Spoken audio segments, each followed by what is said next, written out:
Hello बच्चों, मैं आप लोगों को कृतिका में मेरे संग की औरतें ये पार्ट्स जो है समझा रही हूँ।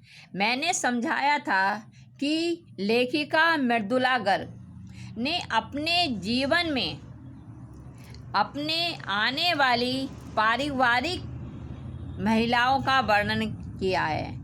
इसमें सबसे पहले उन्होंने अपनी नानी का वर्णन किया है कि उन्होंने अपनी नानी को कभी देखा भी नहीं था, क्योंकि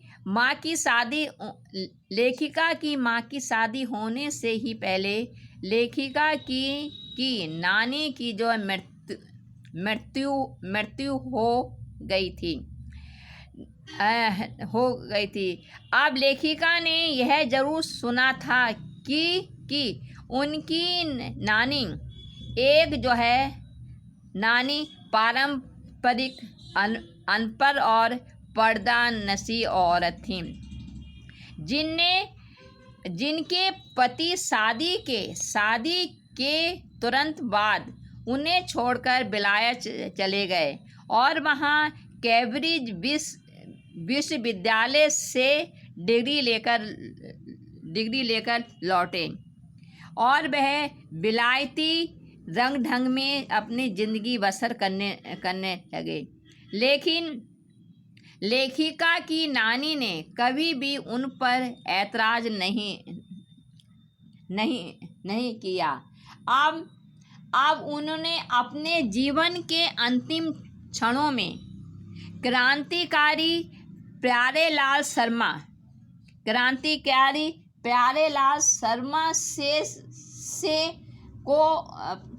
शर्मा को अपने घर बुलवाया।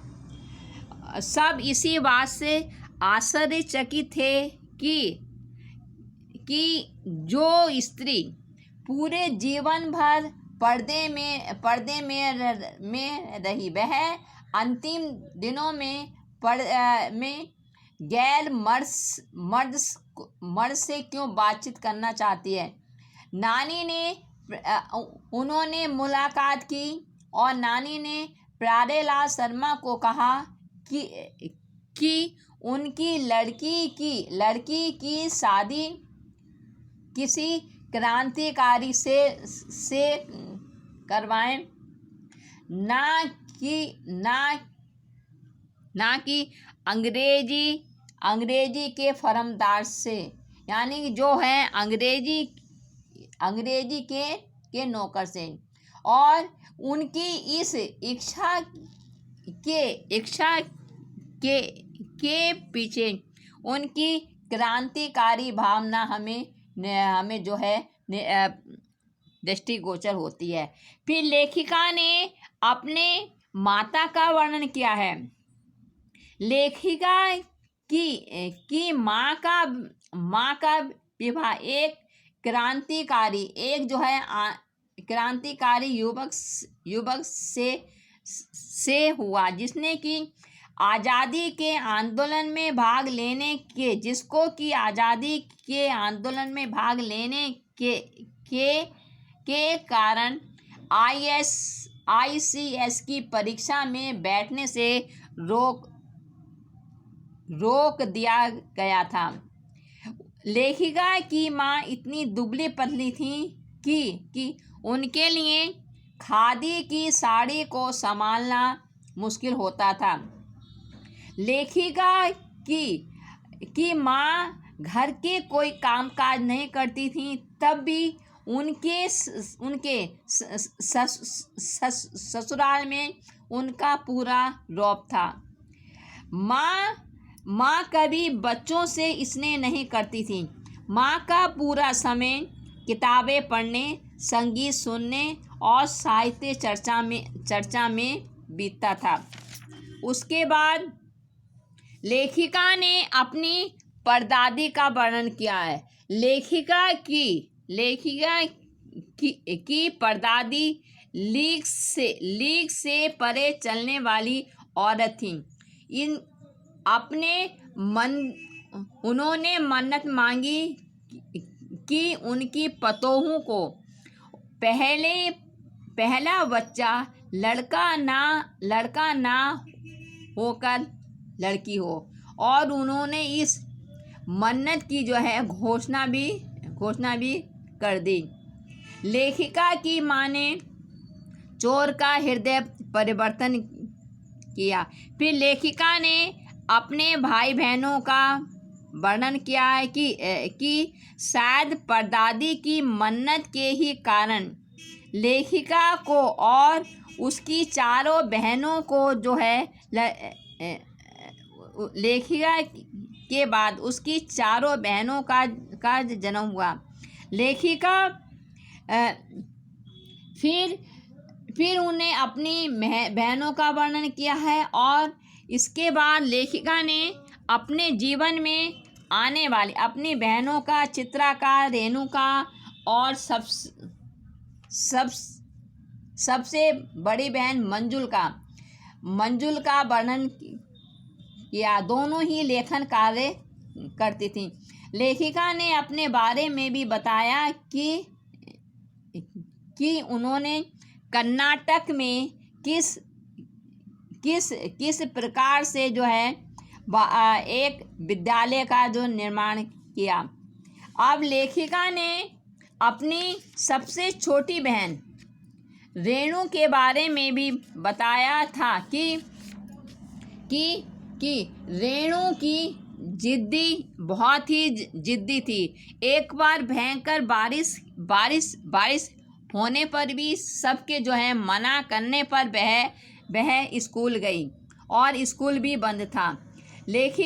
और इस तरह से लेखिका ने अपने जीवन में आने वाली अपनी पारिवारिक महिलाओं का वर्णन किया है। इसमें मैंने आप लोगों को प्रश्न दिया था। 2 प्रश्न मैंने आप लोगों को करवा दिए हैं, इसके अभ्यास प्रश्न।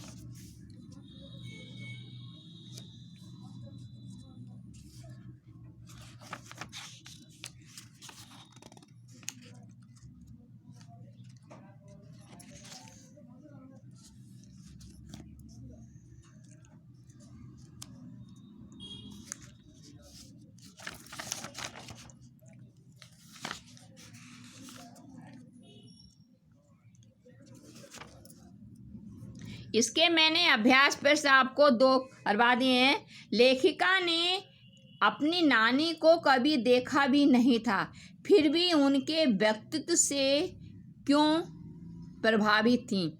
इसका मैंने उत्तर बताया था कि लेखिका ने अपनी नानी को कभी देखा नहीं था, किंतु उनके बारे में सुना अवश्य था। उसने सुना था कि उसकी नानी ने अपने जीवन के अंतिम दिनों में प्रसिद्ध क्रांतिकारी प्यारेलाल शर्मा से मुलाकात की। इस मुलाकात में उन्होंने यह इच्छा प्रकट की कि वे अपनी बेटी का विवाह किसी क्रांतिकारी से करवाना चाहती हैं, अंग्रेजों के किसी भक्त से नहीं। उनकी इस इच्छा में देश की स्वतंत्रता की पवित्र भावना थी। भावना बहुत सच्ची थी। इसमें साहस था कि जीवन भर पर्दे में रहकर भी उन्होंने किसी पर पुरुष से मिलने की हिम्मत नहीं की। इससे उनके साहसी व्यक्तित्व और मन में सुलगती स्वतंत्रता की भावना का पता चलता है। लेखिका इन्हीं गुणों के कारण उनका सम्मान करती है। दूसरा प्रश्न मैंने दिया था, लेखिका की नानी की आज़ादी के आंदोलन में किस प्रकार की भागीदारी रही।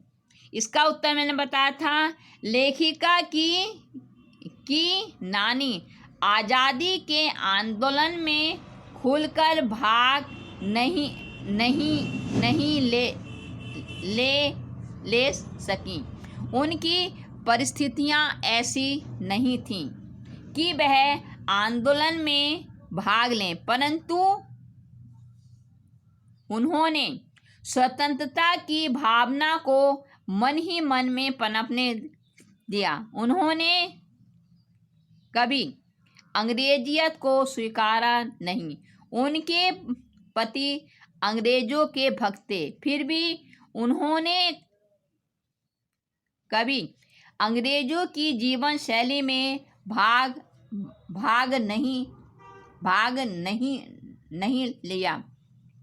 उन्होंने सबसे बड़ा योगदान यह किया कि अपनी संतान को अंग्रेजों के भक्तों के शिकंजे से मुक्त करा दिया। उन्होंने अपनी बेटी की शादी एक क्रांतिकारी से करा दी ताकि उनकी बेटी और उनके बच्चे देश के लिए कुछ कर सकें। इस घटना से क्रांतिकारियों को जो उत्साह मिला होगा, इसकी कल्पना ही की जा सकती है। तो बच्चों, ये 2 प्रश्न मैंने आप लोगों को समझा दिए हैं। आज मैं आप लोगों को तीसरा प्रश्न समझाने जा रही हूँ। लेखिका की माँ परंपरा का निर्वाह न करते हुए भी सबके दिलों पर राज करती थी। इस कथन के आलोक में लेखिका की माँ के पहला है, लेखिका की माँ के व्यक्तित्व की विशेषताएं लिखिए। तो बच्चों, ये प्रश्न लिखकर आप पहला पार्ट इसका उतारेंगे, उसके बाद उसका आंसर लिखिए, फिर खा वाला पार्ट आप लिखेंगे। पहला लिखेंगे आप लेखिका के माँ के व्यक्तित्व की विशेषताएं। पहला लिखेंगे माँ के व्यक्तित्व की विशेषताएं। इसका देखिए, लेखिका की माँ की स्थितियाँ और व्यक्तित्व दोनों ही असाधारण थे। उनके व्यक्तित्व की सबसे बड़ी विशेषता यह थी कि वे स्वतंत्रता आंदोलन के लिए काम करती थीं। उनकी सोच मौलिक थी। लेखिका की माँ का सारा समय किताबें पढ़ने, साहित्य चर्चा करने और संगीत सुनने में बीतता था। वे कभी बच्चों के साथ लाड़ प्यार नहीं करती थीं। उनके मान सम्मान के 2 प्रमुख कारण थे। वे कभी झूठ नहीं बोलती थीं। पहला कारण था वे कभी झूठ नहीं बोलती थीं। दूसरा था वे एक की गोपनीय बात को दूसरे से नहीं कहती थीं। फिर से बता रही हूँ मैं, उनके मान सम्मान के 2 कारण प्रमुख थे। पहला था वे कभी झूठ नहीं बोलती थीं। दूसरा, वे एक की गोपनीय बात को दूसरे से नहीं कहती थीं। फिर से बोल रही हूँ मैं इसका आंसर। देखिए, लेखिका के माँ के व्यक्तित्व की विशेषताएं। बच्चों, आप तीसरा वाला प्रश्न लिखकर, यहाँ से प्रश्न लिखकर माँ की विशेषताएं, ये पूरा प्रश्न उतारेंगे। उसके बाद उसका जो है एक्सप्लेनेंस लिखकर फिर खा वाला पार्ट आप बाद में लिखेंगे। तो पहला है लेखिका के माँ की व्यक्तित्व की विशेषताएं। अब इसका उत्तर है लेखिका के माँ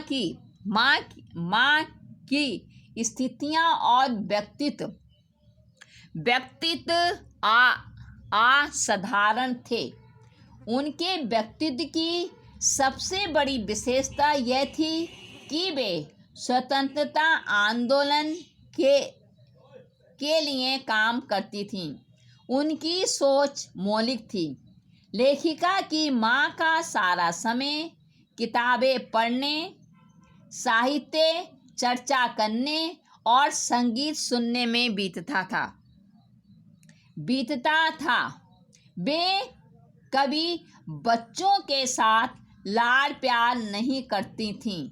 उनके मान सम्मान के दो कारण थे। वे कभी झूठ नहीं बोलती थीं। वे एक की गोपनीय बात को दूसरे से नहीं कहती थीं।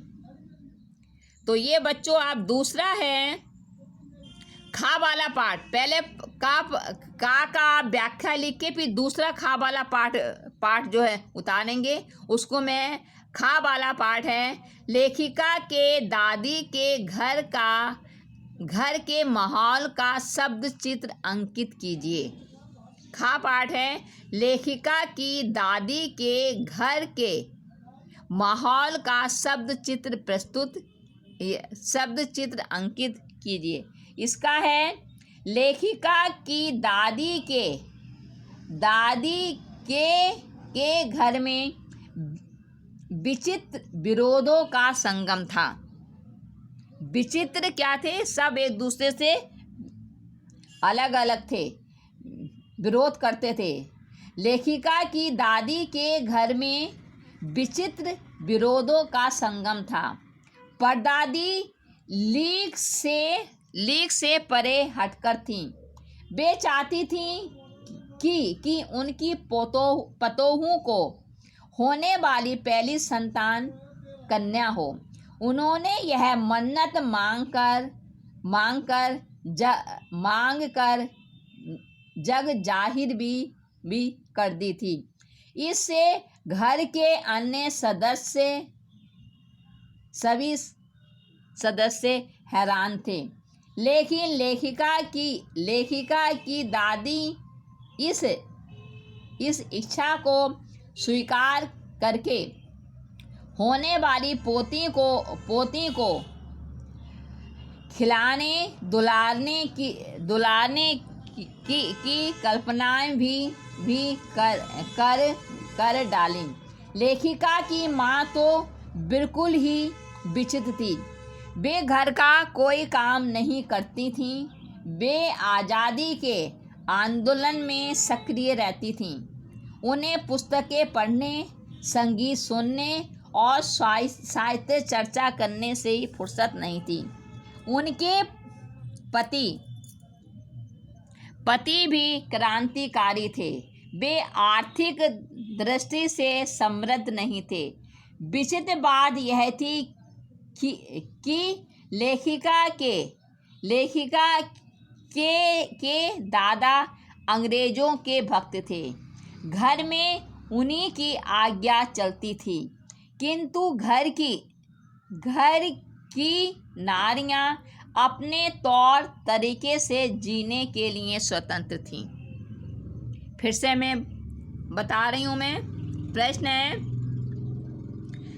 लेखिका की दादी के घर का शब्द चित्र अंकित कीजिए।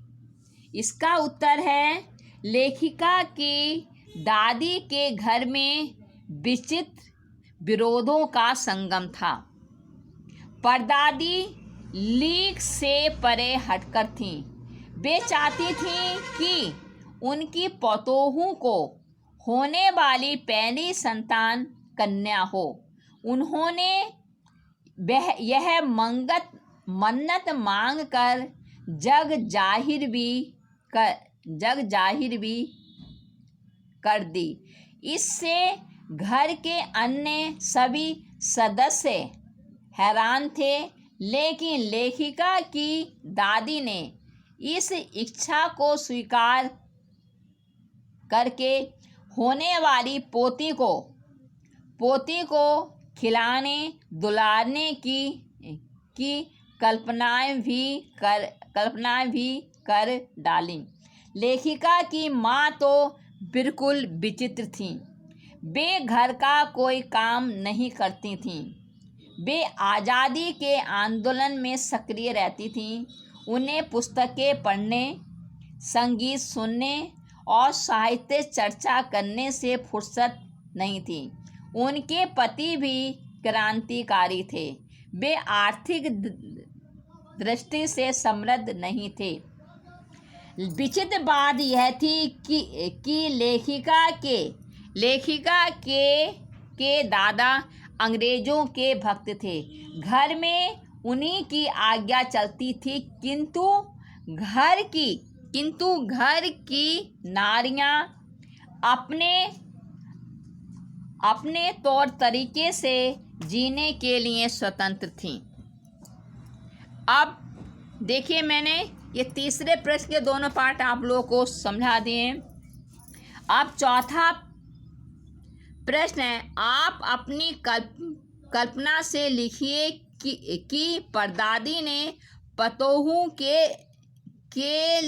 लिए पहले बच्चे के रूप में लड़की पैदा होने की मन्नत क्यों मांगी। अब चौथा प्रश्न है कि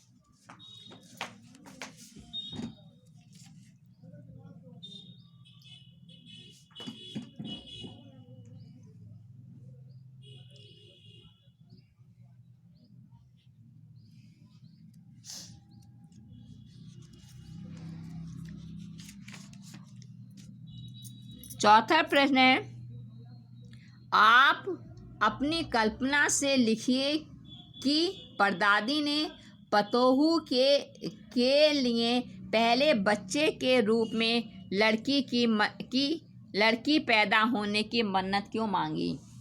पाठ में पढ़कर लगता है कि इसका उत्तर है, पाठ में पढ़कर लगता है कि लेखिका की दादी ने भी अपने समय में लड़की के साथ होने वाले अपमान और तिरस्कार को जाना समझा होगा। उसे मन ही मन लगता होगा कि देवी का रूप होने पर भी लड़की का इतना तिरस्कार क्यों होता है। कब उनका सम्मान होना शुरू होगा। शायद इसीलिए उन्होंने अपनी इस भावना को घर में ही फलते फूलते देखना चाहा होगा। उसने समाज में यह भाव भरना चाहा होगा कि यहाँ लड़कियों का सम्मान होता है, अतः तुम भी उन्हें सम्मान दो। परदादी ने यह भी सोचा होगा कि अगर लड़कियों का सम्मान होगा तो वे आत्मविश्वास, सम्मान और साहस से भरकर शक्तिशाली बन सकेंगी। फिर से मैं बता रही हूँ। चौथा प्रश्न है, आप अपनी कल्पना से लिखिए कि परदादी ने पतोहू के लिए पहले बच्चे के रूप में लड़की पैदा होने की मन्नत क्यों मांगी। अब देखिए, इसका उत्तर है, पाठ को पढ़कर लगता है, आप इसका उत्तर लिखेंगे, पाठ को पढ़कर लगता है कि लेखिका की परदादी ने भी उस समय में लड़की के साथ होने वाले अपमान और तिरस्कार को जाना समझा होगा। उसे मन ही मन ऐसा लगता होगा कि देवी का रूप होने पर भी लड़की का इतना तिरस्कार क्यों होता है। कब उसका सम्मान होना शुरू होगा। शायद इसीलिए उसने अपनी इस भावना को घर में ही फलते फूलते देखना चाहा होगा। उसने समाज में यह भाव भरना चाहा होगा कि यहाँ लड़कियों का सम्मान होता है, अतः तुम भी उन्हें सम्मान दो। परदादी ने यह भी सोचा होगा कि अगर लड़कियों का सम्मान होगा तो वे आत्मविश्वास, सम्मान और साहस से भरकर शक्तिशाली बन सकेंगी। तो इस प्रकार से बच्चों, मैंने आपको तीसरा और चौथा प्रश्न आपको जो है समझाया है। एक बार देखिए, जो इसमें जो आज का काम है, लेखिका की माँ परंपरा का निर्वाह न करते हुए भी सबके दिलों पर राज करती थी। इस कथन के आलोक में पहला पाठ आप देखेंगे, लेखिका की माँ के व्यक्तित्व की विशेषताएं लिखिए। तो यहाँ तक आप लिख कर इसको आप पूरी व्याख्या लिखेंगे, उसके बाद दूसरा पाठ उतारेंगे। इसका उत्तर है, का वाले पाठ का उत्तर है, लेखिका की माँ की स्थितियाँ है, लेखिका के माँ के व्यक्तित्व की विशेषताएं लिखिए। इसका उत्तर है, लेखिका के माँ की स्थितियाँ और व्यक्तित्व दोनों ही असाधारण थे। उनके व्यक्तित्व की सबसे बड़ी विशेषता यह थी कि वे स्वतंत्रता आंदोलन के लिए काम करती थीं। उनकी सोच मौलिक थी। लेखिका की माँ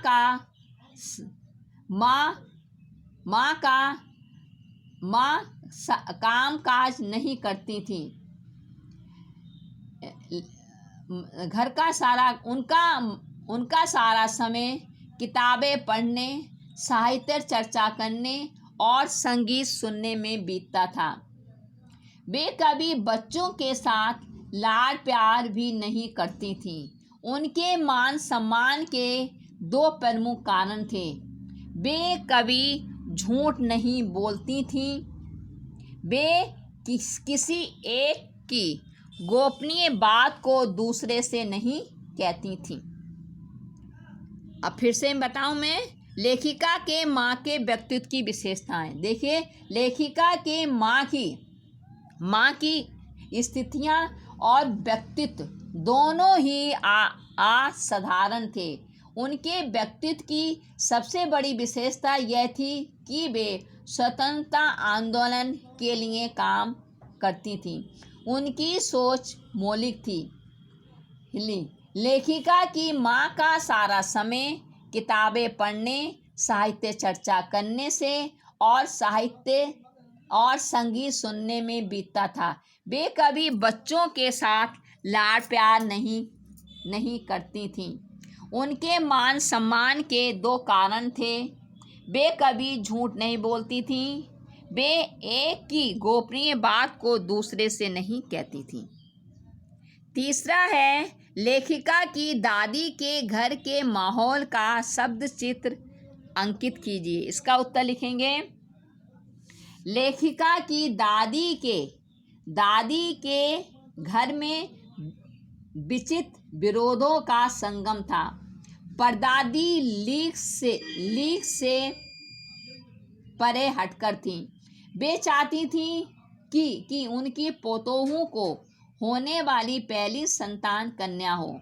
उन्होंने यह मन्नत मांगकर जग जाहिर भी कर दी। इससे घर के अन्य सभी सदस्य हैरान थे, लेकिन लेखिका की दादी ने इस इच्छा को स्वीकार करके होने वाली पोती को खिलाने दुलारने की कल्पनाएं भी कर डाली। लेखिका की माँ तो बिल्कुल विचित्र थी। वे घर का कोई काम नहीं करती थी। वे आज़ादी के आंदोलन में सक्रिय रहती थीं। उन्हें पुस्तकें पढ़ने, संगीत सुनने और साहित्य चर्चा करने से ही फुर्सत नहीं मिलती थी। फुर्सत नहीं थी। उनके पति भी क्रांतिकारी थे। वे आर्थिक दृष्टि से समृद्ध नहीं थे। विचित्र बात यह थी कि लेखिका के दादा अंग्रेजों के भक्त थे। घर में उन्हीं की आज्ञा चलती थी, किंतु घर की नारियां अपने तौर तरीके से जीने के लिए स्वतंत्र थीं। अब देखिए आप मैंने चौथा प्रश्न दिया है, आप अपनी कल्पना से लिखिए कि परदादी ने पतोहू के लिए पहले बच्चे के रूप में लड़की पैदा होने की मन्नत क्यों मांगी। अब इसका उत्तर है, पाठ को पढ़कर, चौथे पाठ को पढ़कर लगता है कि लेखिका की दादी ने भी अपने समय में लड़की के साथ होने वाले अपमान और तिरस्कार को जाना समझा होगा। उसे मन ही मन लगता होगा कि देवी का रूप होने पर भी लड़की का इतना तिरस्कार क्यों होता है, कब उनका सम्मान शुरू होगा। शायद इसीलिए उन्होंने अपनी इस भावना को घर में ही फलते फूलते देखना चाहा होगा। उन्होंने समाज में यह भाव भरना चाहा होगा कि यहाँ लड़कियों का सम्मान होता है, अतः तुम भी उन्हें सम्मान दो। परदादी ने यह भी सोचा होगा कि अगर लड़कियों का सम्मान होगा तो वे आत्मविश्वास, सम्मान और साहस से भरकर शक्तिशाली बन सकेंगी। तो इस प्रकार से बच्चों मैंने आपको इस पाठ के 4 प्रश्न जो हैं समझा दिए हैं। अब आपको बेटा इसके प्रश्नोत्तर करने के लिए पाठ तो सबको पढ़ना ही होगा। अब मुझे उम्मीद है ये आपको समझ में आ गए होंगे हैं ये 4 प्रश्न। अब देखिए जो तीसरा वाला प्रश्न है, आपको जो का वाला पाठ है इसको लिखकर इसकी जो व्याख्या लिखकर फिर आपको खा वाला पाठ जो है उतारना होगा। धन्यवाद।